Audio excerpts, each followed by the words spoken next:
বনের মধ্যে যদি আপনি কোনো বিষাক্ত সাপ দেখেন তাহলে কি করবেন? আপনি তখনই তার থেকে দূরে পালাতে চেষ্টা করবেন। আর এটা কেন করবেন? নিজের রক্ষার্থে। এই কথা আমি নয় মেনে নিলাম, কিন্তু নিজের জীবনে এটা করেন না কেন? আপনি যেখানেই যান, যে স্থানেই যান না কেন, প্রত্যেক সময় প্রত্যেক মুহূর্তে এমন বিষাক্ত সাপ আপনি অবশ্যই খুঁজে পাবেন। আর সেই সাপ নয় যাদের আপনি বনে খুঁজে পাবেন, এরা হলো সেই সাপ যা আপনাকে পাপ করতে বাধ্য করবে। আপনার অন্তরের বাসনা, ক্রোধ, অহংকার, লোভ, ঈর্ষা এদের বৃদ্ধি ঘটাবে। দেখুন, বনের এই সাপ আপনাকে একবার ছেড়ে দিতেও পারে, ছোবল নাও মারতে পারে, কিন্তু এই যে পাপরূপী সাপ আছে তা অবশ্যই ছোবল মারবে। কর্ম যদি করেন তাহলে অবশ্যই ফল পাবেন। সেই জন্য যখনই কোথাও যাবেন, যদি এমন কাউকে দেখেন, যদি এমন কিছু দেখেন যে আপনাকে পাপ করতে বাধ্য করছে, তাহলে সেই মুহূর্তে সেখান থেকে পালিয়ে যান। যেমন বনের সাপ দেখে আপনি পালাতে থাকেন। সৎকর্মের রক্ষা অত্যন্ত আবশ্যক। আসুন আর আমার সাথে ভালোবেসে বলুন, রাধা রাধা। এই সংসারের সব থেকে বড় সুখ কি? কেউ বলবেন নিজের লক্ষ্য প্রাপ্ত করা, কেউ বলবেন ধন উপার্জন করা, কেউ বলবেন নিদ্রাই সব থেকে বড় সুখ, কেউ বলবেন রাজ্য লাভ করা, আবার কেউ বলবেন মাতার হাত থেকে খাবার খাওয়া, আদি ইত্যাদি। কিন্তু যদি সত্যি কথা বলি, এই সংসারের সব থেকে বড় সুখ হল সেবা করা। কখনো কাউকে সেবা করে দেখুন। এই সেবা দ্বারা অন্য কোনো মানুষের আশীর্বাদ লাভ করাতেই সুখ রয়েছে। আপনার সেবা ভাব দ্বারা যখন কোনো মানুষ নিজের অন্তরাত্মা থেকে আপনাকে আশীর্বাদ করে, তার থেকে বড় সুখ আর কিছুই নেই। কারণ প্রত্যেক মানুষের মধ্যে ঈশ্বর বাস করেন। নরের সেবাই হল নারায়ণের সেবা। নিষ্কাম সেবা করাই হল সব থেকে বড় সুখ। তাই নিজের অন্তরে সেবার এই ভাব জাগ্রত করুন। যে সুখের কথা আমি বলছি, সেই সুখ অনুভব করেই দেখুন। এই মন সুপ্রসন্ন হয়ে বলবে, রাধা রাধা। বায়ু পঞ্চতত্ত্বের মধ্যে তৃতীয় তত্ত্ব। কেউ একে সমীর বলে, আবার কেউ একে পবন বলে। প্রথম কথা হলো এটাই যে এই বায়ু আমাদের জীবন দান করে প্রতিদিন, প্রত্যেক মুহূর্তে। এই বায়ুর কারণেই আমরা নিঃশ্বাস নিতে পারি, জীবিত থাকতে পারি। এই বায়ুই হলো সেই যা সকল মেঘেদের একত্রিত করে একটি স্থানে আর বর্ষা ঘটায়। আর এই বর্ষার কারণেই এই ধরিত্রীতে অন্ন উৎপন্ন হয়। এই বায়ুকে দেখুন, কখনো এতটা সৌম্য যে আপনার কোনোই তফাৎ বোধ হয় না, আর কখনো কখনো এমন রূপ ধারণ করে ফেলে যে অনেক বড় বড় পর্বতের আকার পর্যন্ত বদলে ফেলে। এটাই হলো বায়ুর বিশেষত্ব। বায়ু শেখায় যে সময়ের সাথে সাথে বইতে থাকো, সকলকে জীবন দান করো, সকলকে সাহায্য করো, কিন্তু যখন বিপদ সামনে আসবে তখন দৃঢ় হয়ে সম্মুখীন হও। বাধা অনুযায়ী নিজেকে গড়ে নিতে হবে। আর কখন কতটা কঠোর হতে হবে, আর কখন কতটা সৌম্য হতে হবে, এটা বায়ুকে দেখে শিখুন। আর আমার সাথে ভালোবেসে বলুন, রাধা রাধা। এই সংসারের আরম্ভ থেকে এখনো পর্যন্ত এবং ভবিষ্যতেও একটা যুদ্ধ আছে, যা হয়ে চলেছে, চলতেই থাকবে। পাপ এবং পুণ্যের মধ্যে যুদ্ধ, সত্য এবং অসত্যের মধ্যে যুদ্ধ। এই যুদ্ধ চলেই আসছে। আর এই যুদ্ধে যারা লড়েন তাদের আমরা সবসময় জয় জয়কার করি। আর যারা এই জয় জয়কার করেন তাদের প্রত্যেকের একটা বিশেষ গুরুত্ব থাকে। যখনই কোনো যোদ্ধা যুদ্ধক্ষেত্রে ক্লান্ত হয়ে পড়ে, শক্তিহীন হয়ে পড়ে, তখন এরা জয় জয়কার করে, শঙ্খ বাজাতে থাকে, সেই যোদ্ধাকে অনুপ্রেরিত করে, শক্তি এবং সাহসে ভরিয়ে তোলে। আর তখন সেই যোদ্ধা সেই যুদ্ধকে এগিয়ে নিয়ে যেতে পারে।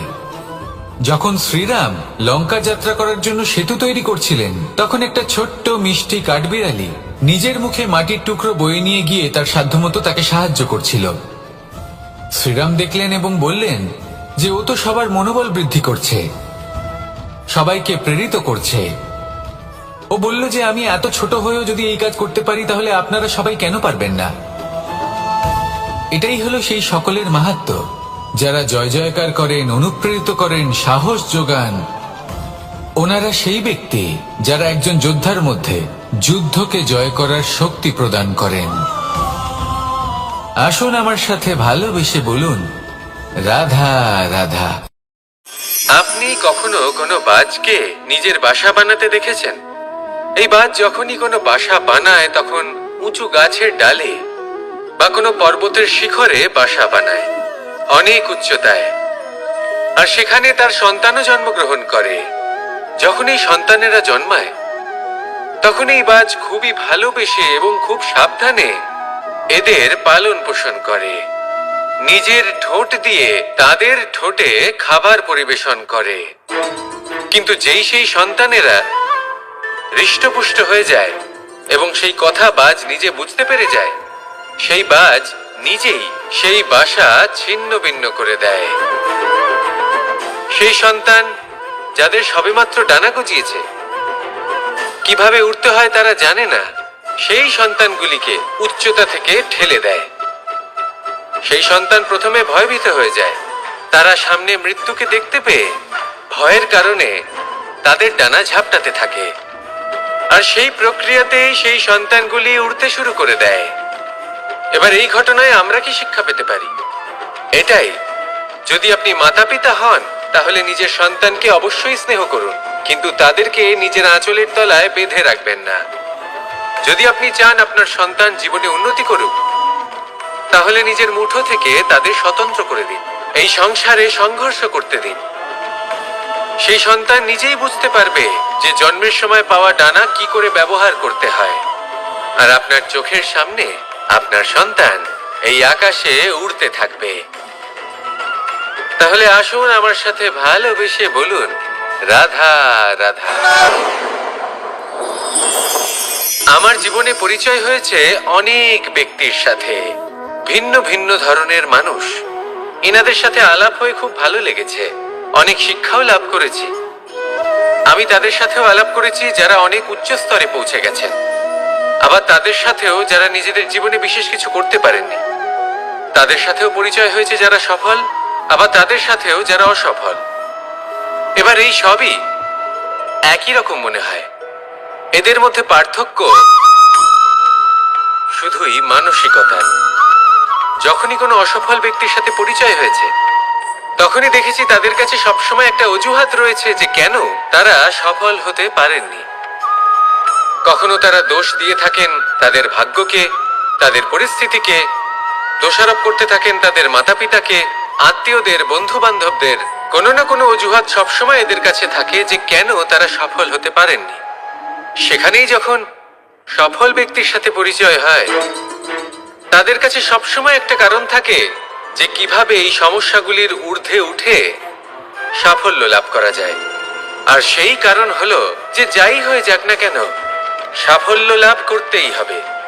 যতই সংঘর্ষ করতে হোক না কেন, যতই সমস্যা আসুক না কেন, সফল আমাদের হতেই হবে।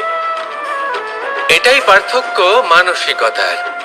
সত্যি কথা বলতে আপনার আজকের এই মানসিকতা হলো আপনার আগামী ভবিষ্যতের ইমারতের ভিত।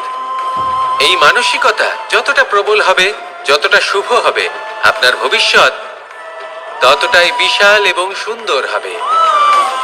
তাহলে সমস্যার উপর নয়, সাফল্যের উপর মনোযোগ কেন্দ্রীভূত করুন, জীবনে এগোতে থাকুন আর আমার সাথে ভালোবেসে বলুন, রাধা রাধা। মানুষের জীবনে দুই ধরনের আবেগ থাকে যা চিরকাল তার সাথে বসবাস করে। প্রথম, স্বপ্ন। দ্বিতীয়, অজুহাত। মানুষ হাজার হাজার স্বপ্ন দেখতে পারে। আমাকে এই কাজ করতে হবে, আমাকে ওখানে ঘুরতে যেতে হবে, আমায় জীবনে এই অসম্ভব কাজ বাস্তবায়িত করে দেখাতে হবে, আদি ইত্যাদি। এবার ঠিক যেমন স্বপ্ন দেখেন সেইভাবে অজুহাতও খুঁজে নিয়ে আসেন। আমি এই স্বপ্ন পূরণ করতে পারলাম না, কারণ আমাকে কেউ সাহায্যই করলো না, কারণ আমি দুর্বল হয়ে পড়েছিলাম, কারণ আমার কাছে সময়ই ছিল না, আদি ইত্যাদি। এবার সাফল্য এবং অসফলতার মাঝখানে এই ধরনের সংঘর্ষ হতে থাকে। সাফল্য তখন লাভ করা সম্ভব যখন আপনার স্বপ্ন আপনার অজুহাতের থেকে অনেক বড় হয়, আর অসফলতা তখন পাবেন যখন আপনার অজুহাত আপনার স্বপ্নের থেকে অনেক বড় হয়। আপনি যদি সাফল্য লাভ করতে চান তাহলে চেষ্টা করতে থাকুন, পরিশ্রম করুন। যদি অসফল হন তাহলে ভয়ভীত হওয়ার কোনো প্রয়োজন নেই। নিজের ভুল বুঝুন, তাকে শুধরে নিন, আবার চেষ্টা করুন। কিন্তু যদি নিজের জীবনে অজুহাত নিয়ে আসেন তখন স্বপ্ন কখনো পূরণ হবে না। আসুন আমার সাথে ভালোবেসে বলুন, রাধা রাধা। এই সংসারের সব থেকে কঠোর ধাতুর মধ্যে একটি হলো লোহা। লোহা দিয়ে আমরা অনেক অস্ত্র শস্ত্র লাভ করি, অনেক বস্তুও লাভ করি। এবার এই লোহাকে কাটার জন্য, একে কোনো আকার দেওয়ার জন্য কি প্রয়োগ করতে হয়? লোহা। এবার এই কথাটা আমরা সকলেই জানি যে লোহার দ্বারাই লোহাকে কাটতে হয়। এবার এই কথা আমি আপনাকে কেন বলছি? এরপরে খুব বড় একটা প্রশ্ন আসে যা খুব বড় শিক্ষা দিয়ে যায়। এটা কেন হয় যে আমরা একটা লোহা দিয়ে একটা লোহাতে আঘাত করছি, কিন্তু যে লোহা দ্বারা আঘাত করছি তার আকার বদলাচ্ছে না, যার ওপর প্রহার করছি তার আকার বদলাচ্ছে? এতে পার্থক্যটা কোথায়? পার্থক্য হলো তাপমাত্রার। দেখুন, যে লোহাকে আমরা কাটতে চাই তার তাপমাত্রা বাড়াতে হয়, তাকে গরম করতে হয়। আর যে লোহা দ্বারা আমরা আঘাত করতে চলেছি সেই লোহা আমাদের ঠান্ডা রাখতে হয়। অর্থাৎ ঠান্ডা লোহা গরম লোহাকে কেটে দেয়। এবার এই শিক্ষা কি আমাদের জীবনে যথেষ্ট নয়? আমাদের জীবনে অনেক সমস্যা আসতে পারে, কিন্তু আমাদের এই বিষয়ে বিশেষ খেয়াল রাখতে হবে যে আমাদের মনকে আমরা যেন ঠান্ডা রাখি, এই মস্তিষ্ককে শান্ত রাখতে হবে। যদি আমরা ক্রোধ বা ঈর্ষার আগুনে জ্বলতে থাকি, বিদ্বেষের আগুনে জ্বলতে থাকি, তাহলে আমরাও সেই লোহার মতোই হয়ে যাব যার তাপমাত্রা অত্যন্ত বেশি। তখন যে কেউ এসে আমাদের বিচ্ছিন্ন করে চলে যাবে। মনে রাখবেন, যিনি যত বেশি স্থির বুদ্ধির অধিকারী, যিনি হলেন সব থেকে বেশি শান্ত, তিনি হলেন সব থেকে বেশি বলশালী। তাহলে শান্ত থাকুন আর আমার সাথে ভালোবেসে বলুন, রাধা রাধা। কনক, কি সুন্দর একটা শব্দ। এর অনেকগুলো রূপ রয়েছে, অনেকগুলো অর্থও রয়েছে। প্রথম অর্থ হলো স্বর্ণ, অর্থাৎ সম্পত্তি।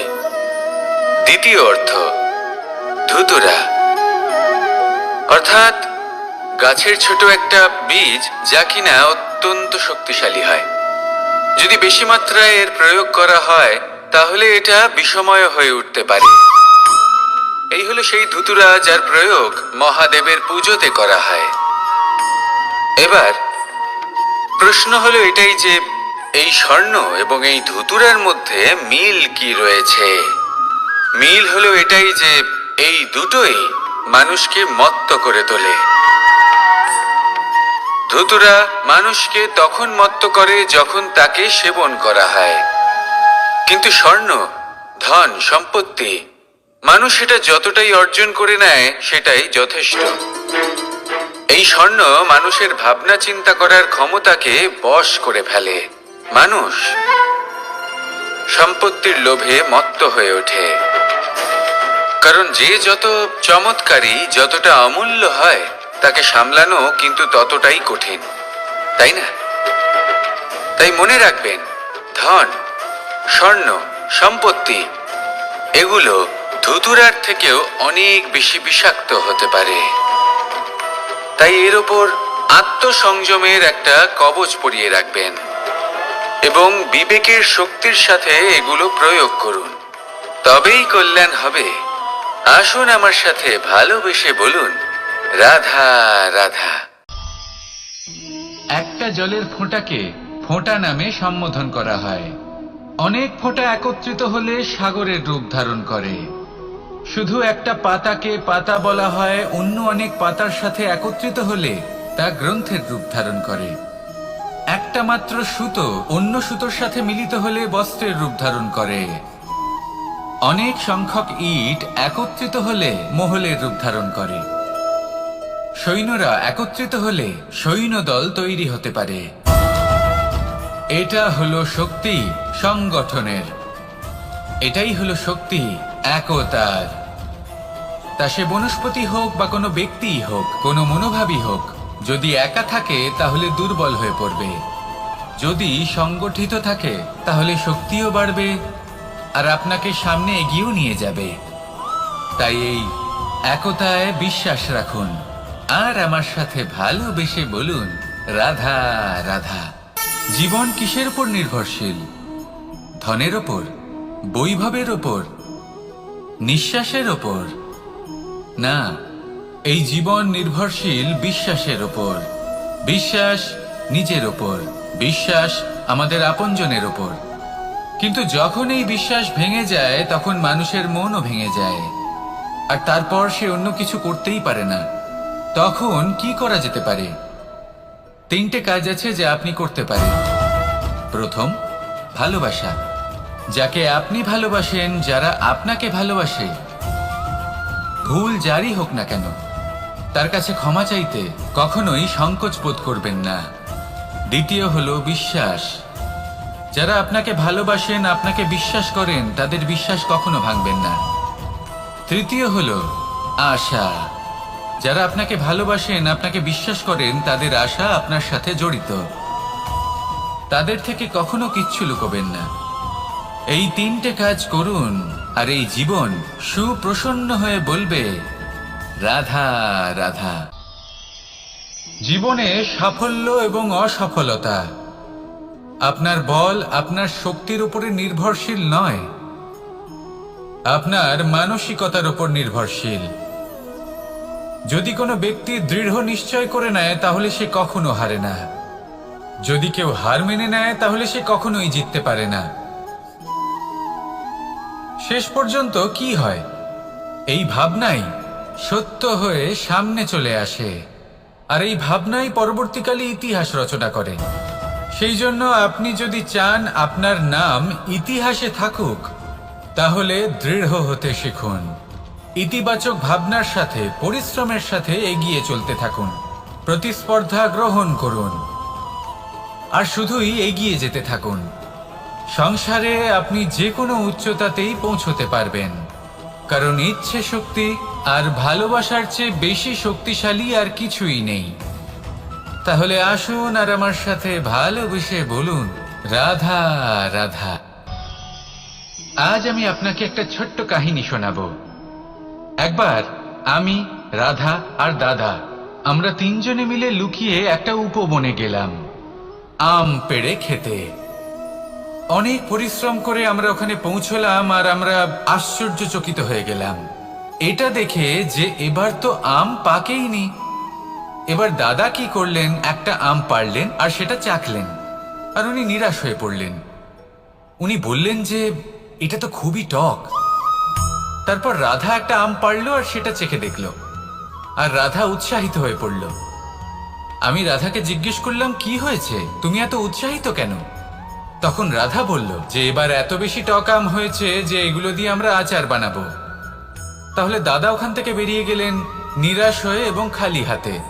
রাধাও ওখান থেকে বেরিয়ে গেল কিন্তু উৎসাহিত হয়ে আর অনেকগুলো কাঁচা আম সাথে নিয়ে। এর থেকে আমরা কি শিক্ষা পেতে পারি? যে প্রত্যেকটা স্থানে এমন কিছু রয়েছে যেখান থেকে আমরা কিছু একটা শিক্ষা লাভ করতে পারি, যা আমাদেরকে বিকাশের পথে নিয়ে যেতে পারে। এই শিক্ষা প্রত্যেক স্থানে আছে।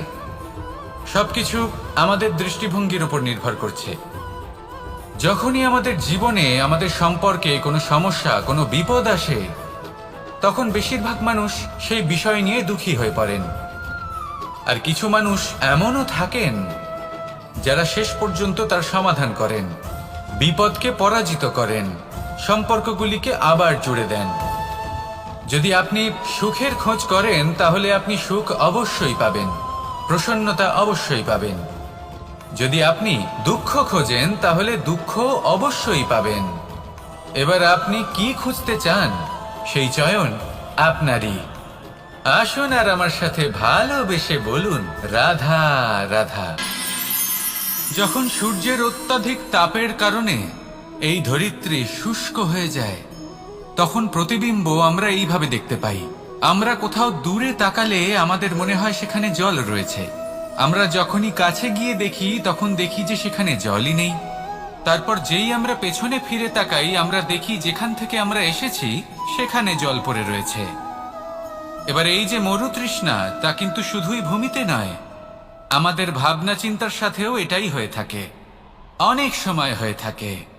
যে ব্যক্তি জল লাভ করার আশায় বসে থাকে সে কখনোই জল লাভ করতে পারে না, কিন্তু যে ব্যক্তি জল লাভ করার আশায় নিরন্তর পরিশ্রম করতে থাকে, ঘাম ঝরায়, সেই ব্যক্তি কোনো মরুভূমিতেও জল লাভ অবশ্যই করে।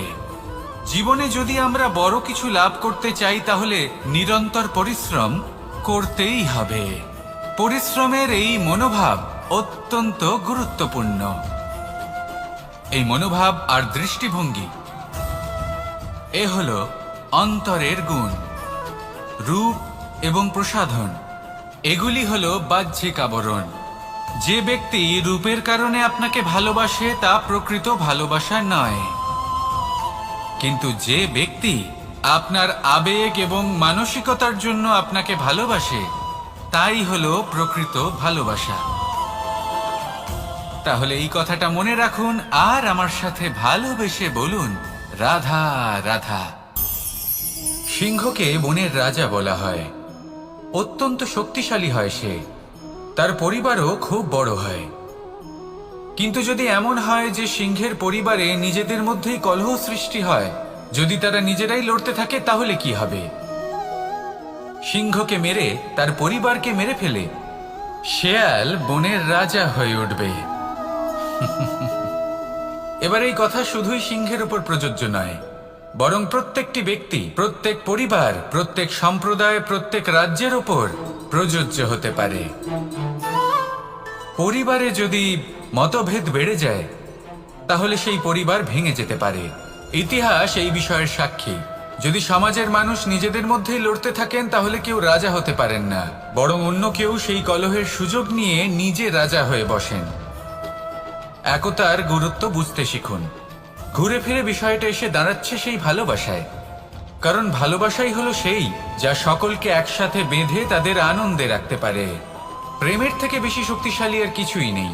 তাই এই প্রেমকে নিজের মনে জাগ্রত করুন, নিজের পরিবারে বর্ষণ করুন, সমাজে বর্ষণ করুন, রাজ্যে বর্ষণ করুন, আর এই ভালোবাসার সাথেই বলুন, রাধা রাধা। বর্ষার ঋতু যখনই আসে আনন্দ এবং উচ্ছ্বাসে মন ভরিয়ে তোলে। কখনো আপনি এটা ভেবে দেখেছেন যে এই বর্ষা যা আমাদের মনকে উচ্ছ্বাসে ভরিয়ে তোলে সে নিজে কতটা পরিশ্রম করার পরে আমাদের কাছে আসে? নদী হোক, সরোবর হোক, সমুদ্র হোক, তাকে সূর্যের তাপ সহ্য করতেই হয়। বাষ্প হয়ে আকাশে উড়ে যেতেই হয়। আকাশে গিয়ে কঠোর শীতলতার সম্মুখীন হতেই হয়। সেই ঠান্ডা সহ্য করতেই হয়। আর তারপর এই বর্ষা আমাদের গায়ে ঝরে পড়ে, কারোর তৃষ্ণা নিবারণ করে, আবার কাউকে আশ্বাস দিয়ে যায়। সেইভাবে জীবনে যদি আমাদের কোনো বড় কাজ করতে হয় তাহলে আমাদের কঠোর এবং নিরন্তর পরিশ্রম করতেই হবে। আর যে ব্যক্তি এই পরিশ্রম করার পরেও কোনো একটি নির্দিষ্ট স্থানে পৌঁছে যাবার পরেও বিনম্র থাকেন, সেই ব্যক্তি অমরত্ব লাভ করেন। তিনি হলেন সেই ব্যক্তি যাকে সমগ্র সংসার ভালোবাসেন। তাহলে সবসময় মনের মধ্যে বিনম্র ভাব বজায় রাখুন আর আমার সাথে ভালোবেসে বলুন, রাধা রাধা।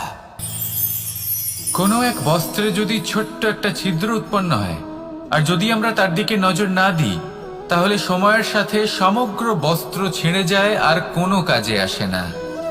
যদি কোনো একটা নৌকাতে ছোট্ট একটা ছিদ্র উৎপন্ন হয় তাহলে সময়ের সাথে পুরো নৌকাই জলে ডুবে যায়। লক্ষ্যের দিকে অগ্রসর হওয়ার সময় একটা ছোট্ট ভুল আপনি যদি করে ফেলেন তাহলে আপনাকে তা লক্ষ্যের থেকে দূরে করে দিতে পারে। এমনটা এই সম্পর্কের সাথেও হয়ে থাকে। কোনো একটা ছোট্ট কথা, একটা ছোট্ট মনোমালিন্য যদি সম্পর্কে আসে এবং সেটা না মেটানো হয় তাহলে সেই সমগ্র সম্পর্কটা অনেক বড় বড় সম্পর্ক ভেঙে যেতে পারে। যদি আপনার সম্পর্কে ছোট্ট একটা ছিদ্র উৎপন্ন হয়, তাহলে প্রেমের সূচ আর স্নেহের সুতো দ্বারা সেলাই করে ফেলুন, যাতে আপনার এই সম্পর্ক অটুট থাকে এবং প্রেম দ্বারা পরিপূর্ণ থাকে। আসুন আমার সাথে ভালোবেসে বলুন, রাধা রাধা। বর্ষা, কখনো অনুভব করে দেখেছেন এই বর্ষা? আকাশ থেকে বর্ষার ফোঁটা ঝরে পড়ে, মিষ্টি ফোঁটা, শীতল ফোঁটা, মনকে পবিত্র করে তোলে, ধরিত্রীর তৃষ্ণা নিবারণ করে, আশপাশটা সবুজে ভরিয়ে তোলে। এবার এই রকম জল আমরা কুয়ো থেকেও পেতে পারি। যদি আমরা ভেবে দেখি যে বর্ষা এবং কুয়োর জলের মধ্যে পার্থক্য কি, তবে পার্থক্য আছে। পার্থক্য হলো ভাগ্য এবং কর্মের। বর্ষা হলো ভাগ্য। প্রকৃতির যখন ইচ্ছে হবে তখন বর্ষা হবে, কিন্তু কুয়ো আমরা এমনি এমনি পাই না। কর্ম এবং পরিশ্রমের দ্বারা একে প্রাপ্ত করতে হয়। এই ধরিত্রীকে খুঁড়তে হয়, অনেক ঘাম ঝরাতে হয়, তবেই আমরা একটা কুয়ো প্রাপ্ত করতে পারি। এবার এই বর্ষা, এটা সারা বছর হয় না, কিন্তু কুয়ো এটা বছরের পর বছর আমাদের তৃষ্ণা নিবারণ করে। এবার এর থেকে আমরা কি শিক্ষা লাভ করি? এটাই যে আপনি ভাগ্যের উপর বিশ্বাস রাখুন, কিন্তু নিজের কর্মের উপর আস্থা রাখুন। কারণ কর্ম এবং পরিশ্রম আপনাকে এই সংসারের যে কোনো শিখরে পৌঁছে দিতে পারে। তাহলে নিরন্তর প্রয়াস করুন, কর্ম করুন, আর আমার সাথে ভালোবেসে বলুন, রাধা রাধা। ইচ্ছে বড়ই বিচিত্র জিনিস। এই ইচ্ছে যদি তা পূর্ণ না হয়, তাহলে তা ক্রোধকে জন্ম দেয়। যদি তা পূর্ণ হয়, তাহলে লোভকে জন্ম দেয়। যদি সময়ের মধ্যে পূর্ণ না হয়, তাহলে শোককে জন্ম দেয়। আর যদি সময়ের পূর্বেই পূর্ণ হয়ে যায়, তাহলে অহংকারকে জন্ম দেয়। সকলের ইচ্ছে থাকে, আপনারও অবশ্যই থাকবে, তা অবশ্যই পূরণ করবেন। কিন্তু একটা কথা মনে রাখবেন, আপনার এই জীবন, এটা কোনোভাবেই আপনার ইচ্ছে পূরণ করার মাধ্যম নয়।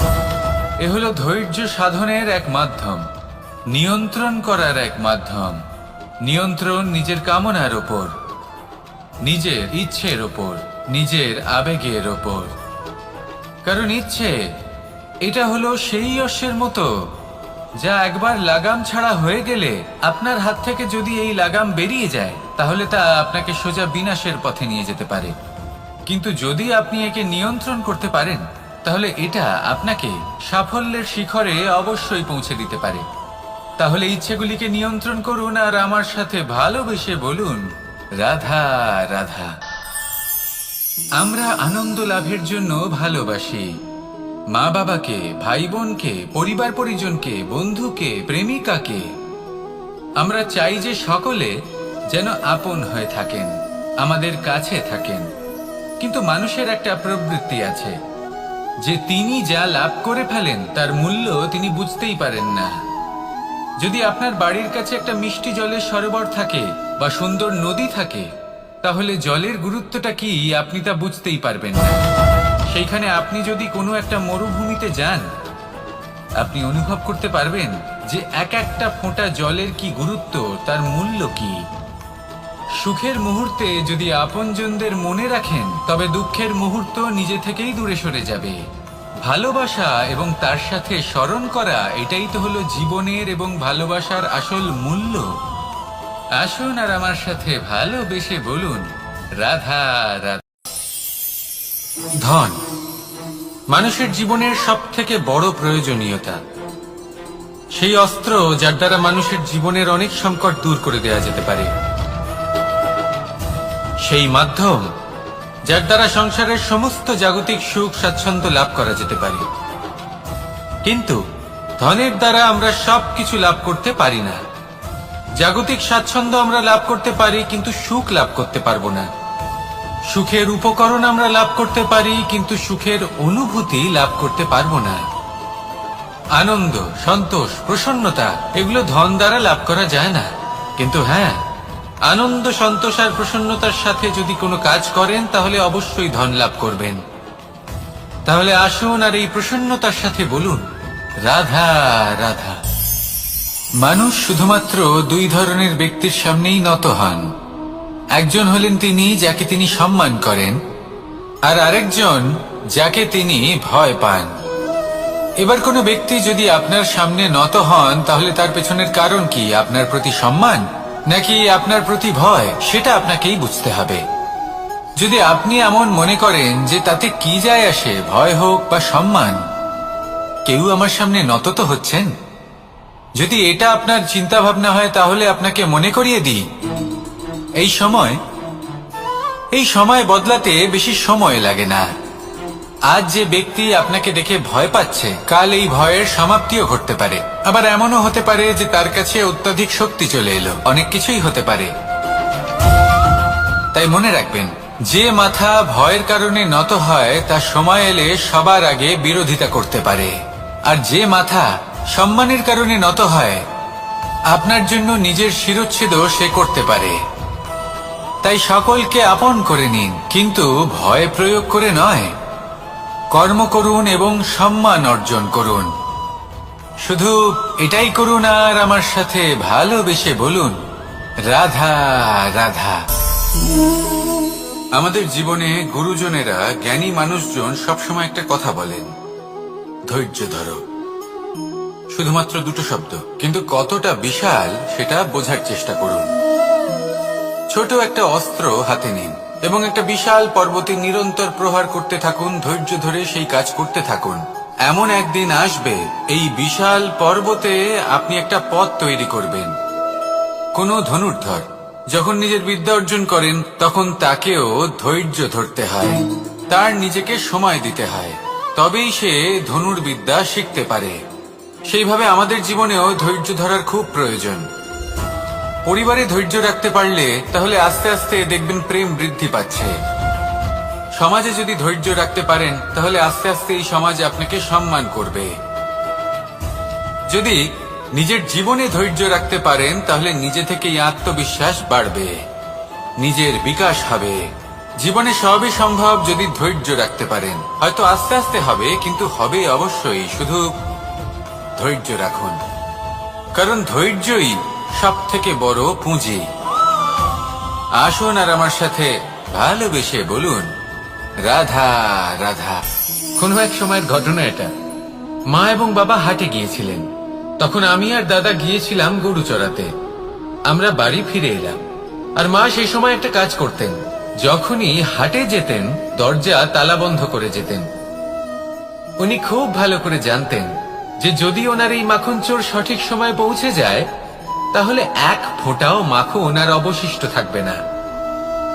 এবার ঘটনা কিছুটা এরকম হলো যে মা আর বাবা মাঝে মাঝে হাটে যেতেন, তাই মাঝে মাঝেই দরজা তালা বন্ধ করতে হতো। যখন মা আর বাবা ফিরে এলেন, তখন বাবা ভুলে গিয়েছিলেন যে এই চাবির গোছা থেকে ঠিক কোন চাবিটা দরজার তালা খোলার জন্য উপযোগী। উনি চেষ্টা করতে শুরু করে দিলেন। একটার পর একটা চাবি দিয়ে উনি চেষ্টা করতে থাকলেন, কিন্তু সেই দরজার তালা তো খুলতেই চাইছিল না। ওনার মাথা থেকে ঘাম পড়তে শুরু করলো।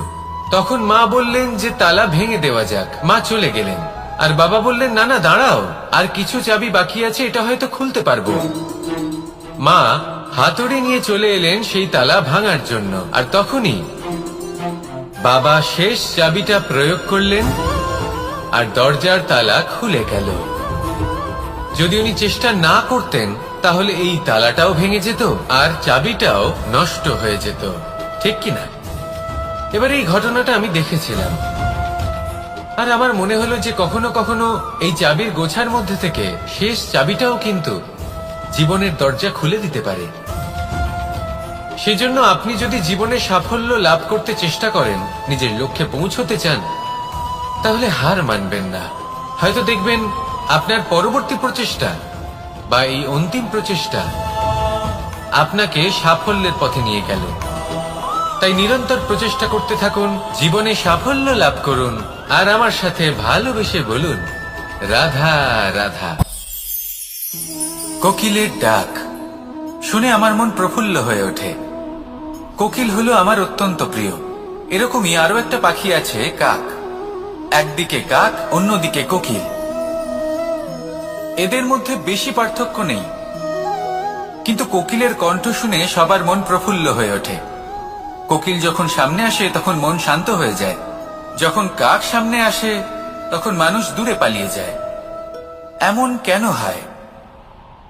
কারণ হলো বাণী। কোকিলের বাণী অত্যন্ত মিষ্টি, অত্যন্ত মধুর। সেখানেই কাকের বাণী অত্যন্ত কর্কশ শোনায়, আর কর্কশ বাণী শোনা কেউ পছন্দ করেন না।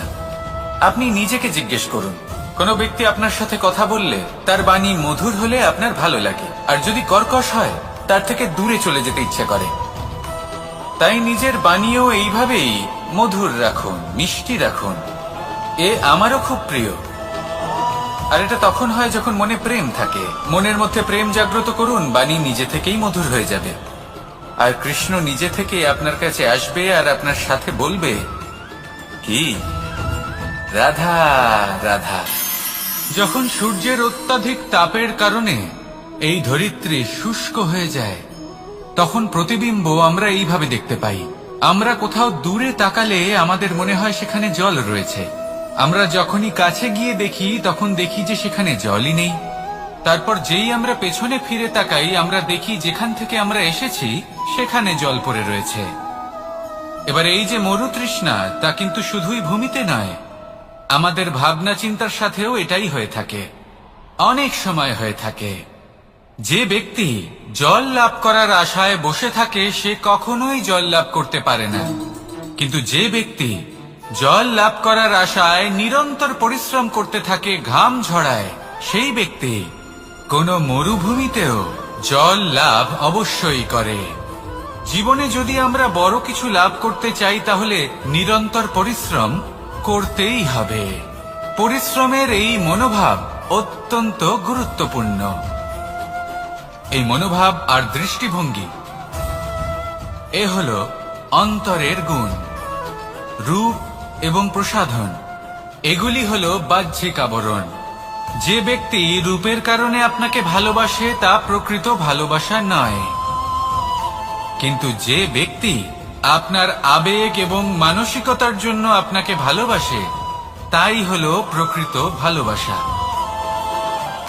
তাহলে এই কথাটা মনে রাখুন আর আমার সাথে ভালোবেসে বলুন, রাধা রাধা। আমার অনেকগুলো নাম আছে আর তাদের মধ্যে একটি হলো যুদ্ধ বিমুখ। এই কথা আপনারা সবাই জানেন। দাদাও আমাকে বলেছেন যে তুমি এরকম কিভাবে যুদ্ধক্ষেত্র থেকে মুখ ঘুরিয়ে পালাতে পারো কানাই। দেখুন, যেটা সময়ের দাবি ছিল আমি সেটাই করেছি। যদি আমি রণভূমি ত্যাগ করে না পালাতাম তাহলে কে জানে কত সৈনিক নিজেদের প্রাণ হারাতেন, কে জানে কতগুলি পরিবার নিজেদের বাঁচার আশা হারাতেন, কে বলতে পারে হয়তো কত প্রাণী এই সংসার ত্যাগ করতেন। আর তাই কখনো কখনো যুদ্ধ বিমুখ হওয়াই শ্রেয়। কখনো জীবনের ক্ষেত্রেও এটা প্রযোজ্য। যদি দূরে চলে গেলে আপনার সম্ভাবনা বৃদ্ধি পায় তাহলে দূরে চলে যান। দূরে চলে যান সেই সকল ব্যক্তিদের থেকে যারা কথায় কথায় আপনাকে অপমান করেন, আপনার নিন্দা করেন, আপনাকে বাধা দেওয়ার চেষ্টা করেন, আপনাকে ছোট করেন। কারণ তাদের সাথে থেকে, সেই সকল ব্যক্তিদের সাথে থাকলে যারা আপনার মূল্য বোঝেন না, আপনি নিজের আত্মসম্মান, নিজের আত্মবিশ্বাস, নিজের ব্যক্তিত্বকে নত করে ফেলবেন। দূরে চলে যান সেই সকল সংঘর্ষ থেকে, সেই সকল পরিস্থিতি থেকে যাদের সম্মুখীন হয়ে আপনি কোনো পরিণামেই পৌঁছতে পারবেন না। যদি আপনি এইভাবে যুদ্ধ বিমুখ হয়ে উঠতে পারেন, যদি এই প্রবৃত্তি আপনি নিজের মধ্যে জাগ্রত করতে পারেন, তাহলে আপনার সামনে সেই যুদ্ধ চলে আসবে যাতে বিজয় লাভ করে আপনি নিজের অস্তিত্ব খুঁজে পাবেন। আর সেটাই হলো সবথেকে বড় জয়লাভ। আসুন আমার সাথে ভালোবেসে বলুন, রাধা রাধা।